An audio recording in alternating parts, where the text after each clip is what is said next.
నమస్కారమందరికీ. మా పాడ్కాస్ట్కు స్వాగతం. ఈరోజు మనం హిందూపురం మరియు అనంతపురం ప్రాంతాలకు సంబంధించిన కొన్ని ముఖ్యమైన వార్తలు, అలాగే యువతకు ప్రేరణ ఇచ్చే విజయకథలను మీతో పంచుకోబోతున్నాం. అవును, ముఖ్యంగా సివిల్ సర్వీసెస్లో విజయం సాధించిన యువకుడు యశ్వంత్ కథ చాలామందికి ప్రేరణగా నిలుస్తోంది. అలాగే ఎయిర్ఫోర్స్ అగ్నివీర్ రిక్రూట్మెంట్, పోలీస్ తనిఖీలు, మహిళా దినోత్సవ కార్యక్రమాలు వంటి పలు ముఖ్యమైన విషయాల గురించి కూడా తెలుసుకుందాం.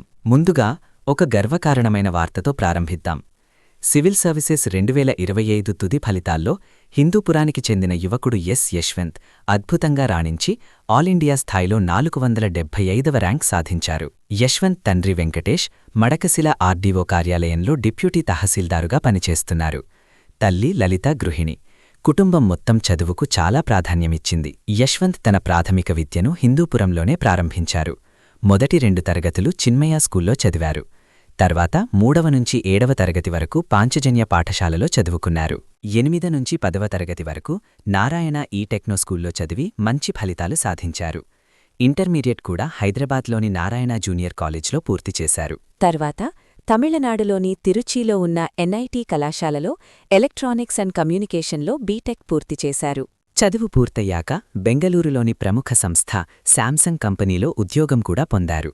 3 సంవత్సరాలు అక్కడ పనిచేశారు. అయితే ఆయనకు చిన్నప్పట్నుంచి ఒక లక్ష్యముండేది: సివిల్ సర్వీసెస్లో చేరడం. ఉద్యోగం చేస్తూనే 2021లో మొదటిసారి సివిల్ సర్వీసెస్ పరీక్ష రాశారు.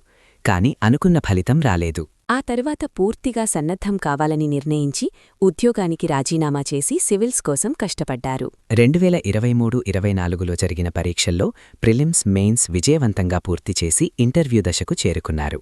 కాని కేవలం 5 మార్కుల తేడాతో అవకాశం కోల్పోయారు. అలాంటి పరిస్థితుల్లో చాలామంది వెనక్కి తగ్గుతారు.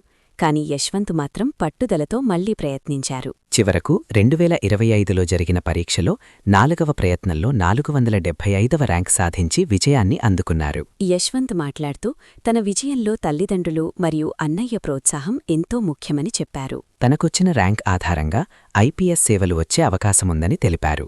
సమాజానికి సేవ చేయడమే తన లక్ష్యమని చెప్పారు. ఇక అనంతపురం జిల్లాకు చెందిన మరో యువతి కూడా సివిల్ సర్వీసెస్ ఫలితాల్లో మెరిసింది. సోమాసి దివ్య అనే యువతి ఆల్ ఇండియా స్థాయిలో 394వ ర్యాంక్ సాధించారు. ఆమె తండ్రి రమేష్ కళ్యాణదుర్గంలో ఆర్టీఓగా పనిచేస్తున్నారు. దివ్య నంద్యాలో స్కూల్ విద్య పూర్తి చేసి హైదరాబాద్లో ఇంటర్మీడియట్ చదివారు.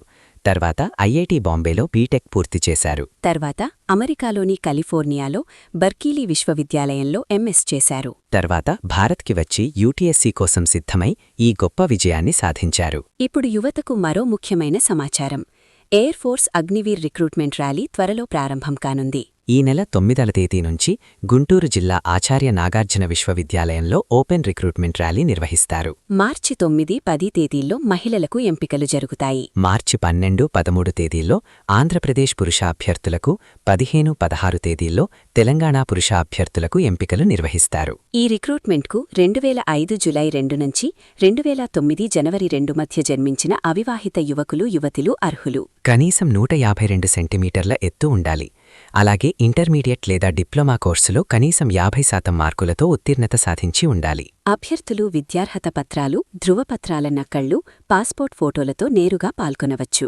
ఇక హిందూపురంలో నేరాలను నియంత్రించేందుకు పోలీసులు ప్రత్యేక చర్యలు తీసుకుంటున్నారు. మోడల్ కాలనీలో పోలీసులు నాకాబందీ నిర్వహించి ప్రతి ఇంటిని తనిఖీ చేశారు. ఈ తనిఖీల్లో సరైన పత్రాలు లేని 55 ద్విచక్ర వాహనాలు, 4 ఆటోలు, 1 కారును స్వాధీనం చేసుకున్నారు. డ్రోన్ కెమెరాలు, బాడీ కెమెరాలు ఉపయోగించి పోలీసులు తనిఖీలు నిర్వహించారు. హిందూపురానికి చెందిన విద్యావేత్త పాంచజన్య శ్రీనివాసులు అంతర్జాతీయ స్థాయిలో గౌరవ డాక్టరేట్ అందుకున్నారు. పాండిచ్చేరిలో జరిగిన అంతర్జాతీయ సెమినార్లో జర్మనీకి చెందిన యోగా విశ్వవిద్యాలయం ఆయనకు డాక్టర్ ఆఫ్ సోషల్ సర్వీస్ గౌరవ డాక్టరేట్ ప్రదానం చేసింది.